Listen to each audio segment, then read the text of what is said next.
Baiklah, kembali lagi bersama kelompok kami, yaitu kelompok mikro, dengan materi permintaan input pasar tenaga kerja dan tanah.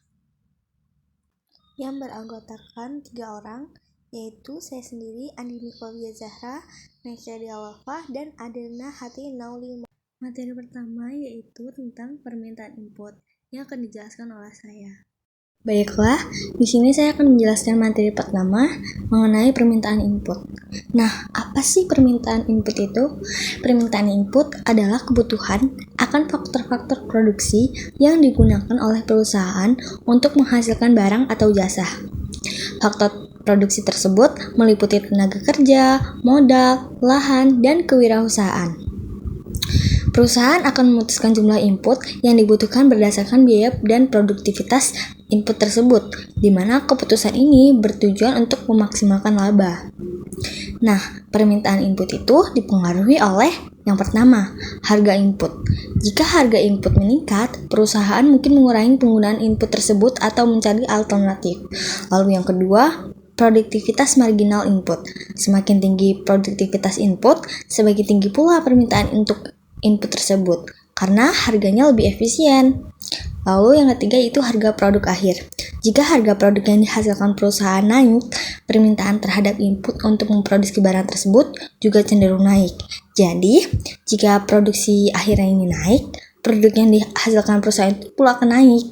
Lalu yang kedua yaitu produk pendapatan marginal, di mana produk pendapatan marginal ini adalah pendapatan tambahan yang diperoleh perusahaan dari satu unit tambahan input. Nah, ini itu dihitung sebagai produk marginal atau tambahan output dari satu unit input tambahan dikalikan dengan harga output. MRP sangat penting dalam menentukan permintaan terhadap input karena membantu perusahaan untuk memutuskan jumlah input yang optimal. Perusahaan akan menambah input selama MRP lebih besar atau sama dengan biaya input. Ketika MRP kurang dari biaya input, maka perusahaan akan mengurangi penggunaan input untuk memaksimalkan keuntungan.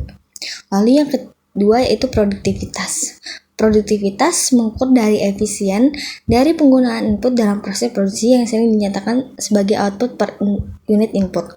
Produktivitas dapat ditingkatkan melalui inovasi teknologi, pelatihan tenaga kerja, dan peningkatan kualitas input. Jenis-jenis produktivitas mencakup yang pertama, produktivitas tenaga kerja. Output yang dihasilkan per unit tenaga kerja, peningkatan produktivitas tenaga kerja dapat disebabkan oleh pelatihan atau peralatan yang lebih baik.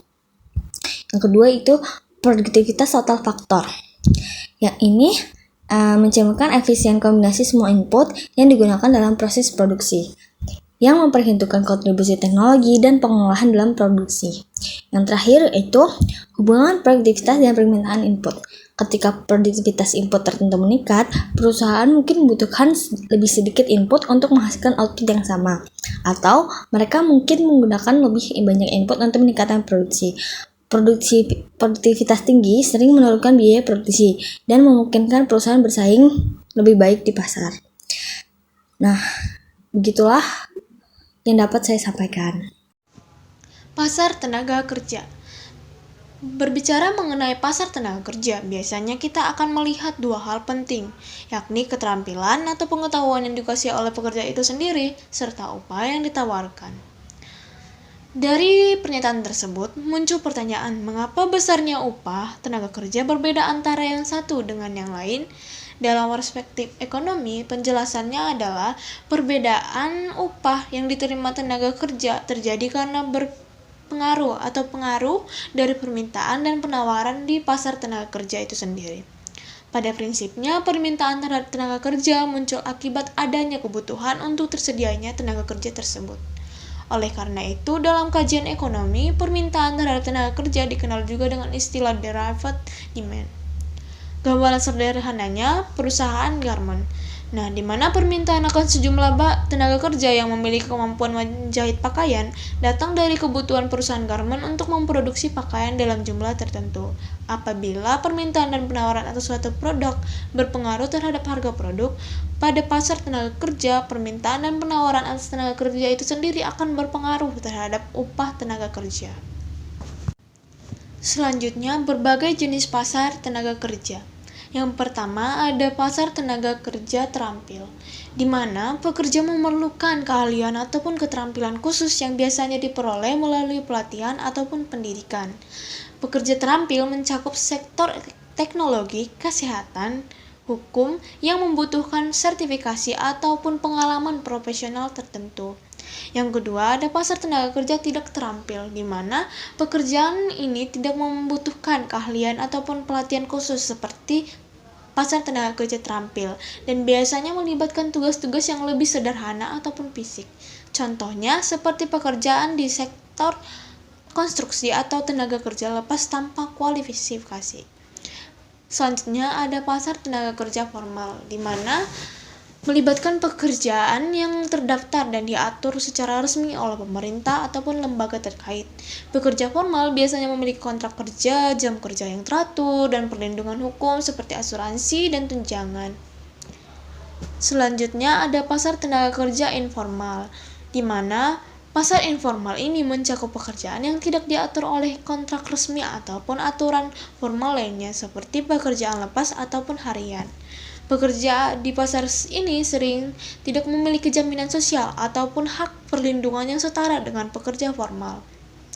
Selanjutnya ada pasar tenaga kerja lokal, di mana pekerjaan yang ditawarkan di tingkat daerah ataupun lokal tertentu, di mana pemberi kerja dan pencari kerja berasal dari wilayah yang sama.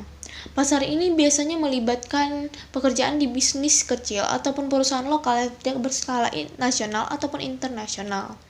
Yang selanjutnya ada pasar tenaga kerja global, di mana tenaga kerja berasal dari berbagai negara sehingga memungkinkan perekrutan internasional.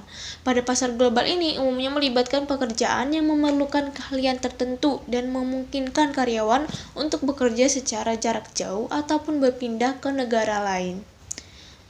Selanjutnya ada pasar tenaga kerja musiman. Nah, pada pasar musiman ini menyediakan pekerjaan hanya pada waktu-waktu tertentu dalam setahun, bergantung pada kebutuhan industri tertentu seperti pariwisata, pertanian, ataupun konstruksi yang memerlukan tenaga kerja dalam jumlah banyak pada waktu tertentu. Selanjutnya ada pasar tenaga kerja publik, di mana pada pasar ini pekerjaan yang disediakan oleh pemerintah atau instansi publik, baik di tingkat pusat maupun daerah. Contohnya termasuk tenaga kerja di instansi pemerintahan, pendidikan, kesehatan, dan layanan masyarakat. Selanjutnya ada pasar tenaga kerja swasta. Pekerjaan di sektor swasta ini ditawarkan oleh perusahaan ataupun bisnis milik perorangan atau kelompok yang berorientasi pada keuntungan. Pasar ini mencakup berbagai bidang dari mulai bisnis, teknologi, hingga manufaktur. Oke, di sini saya akan menjelaskan tentang pasar tanah. Pasar tanah adalah tempat di mana transaksi jual maupun beli tanah berlangsung.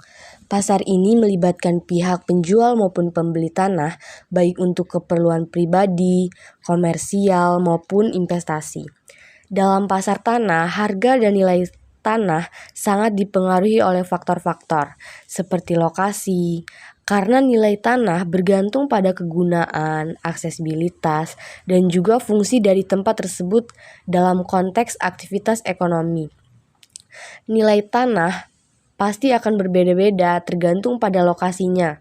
Misalnya, tanah di pusat kota mungkin akan lebih bernilai dibandingkan tanah di daerah-daerah terpencil karena daya tarik ekonominya lebih besar.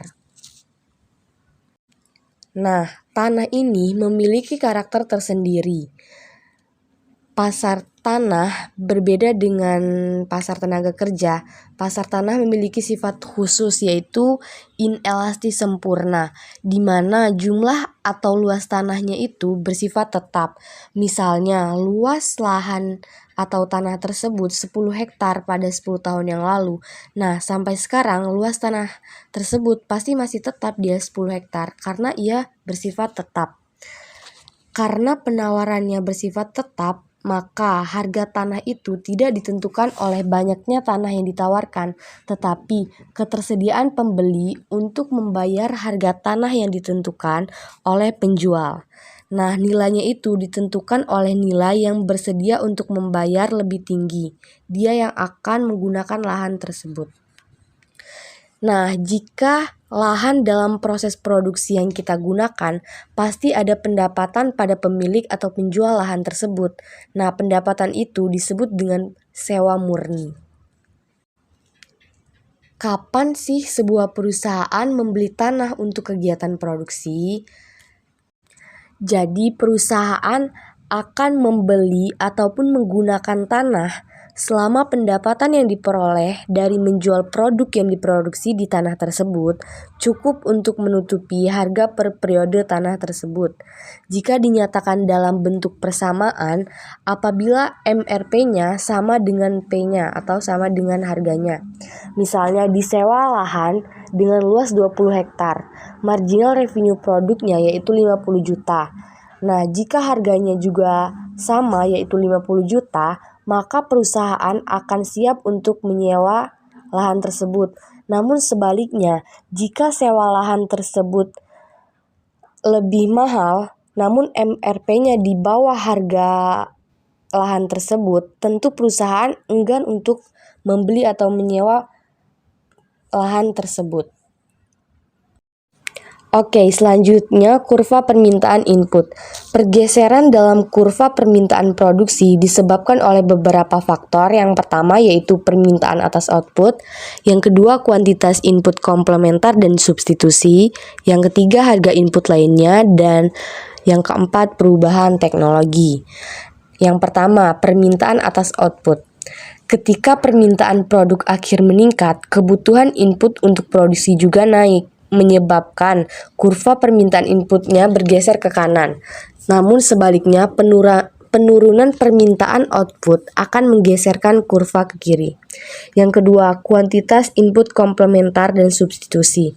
Input komplementar, ketersediaan input yang saling melengkapi dalam produksi, seperti tenaga kerja dan mesin, dapat mempengaruhi permintaan input lainnya. Ketersediaan yang lebih tinggi mendorong penggunaan input lain, sehingga dapat menggeserkan kurva ke kanan. Sementara kekurangan input komplementar akan menyebabkan kurva bergeser ke kiri. Input substitusi. Penurunan harga input substitusi seperti mesin otomatis menggantikan tenaga kerja dapat mengurangi permintaan input awal, sehingga kurva tersebut dapat bergeser ke kiri. Jika harga input substitusinya naik, permintaan input aslinya dapat meningkat sehingga menggeserkan kurva tersebut ke kanan. Kemudian yang ketiga yaitu harga input lainnya. Naiknya harga input yang terkait bisa membuat perusahaan beralih ke input lain yang lebih murah. Nah, sehingga menggeserkan kurva permintaan untuk input awal. Yang keempat yaitu perubahan teknologi. Teknologi baru dapat meningkatkan produktivitas input tertentu atau juga mengurangi kebutuhan beberapa jenis input, sehingga dapat menggeserkan kurva permintaan ke kanan maupun ke kiri, tergantung pada pengaruhnya terhadap kebutuhan input.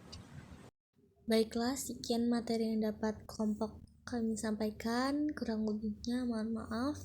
Assalamualaikum warahmatullahi wabarakatuh.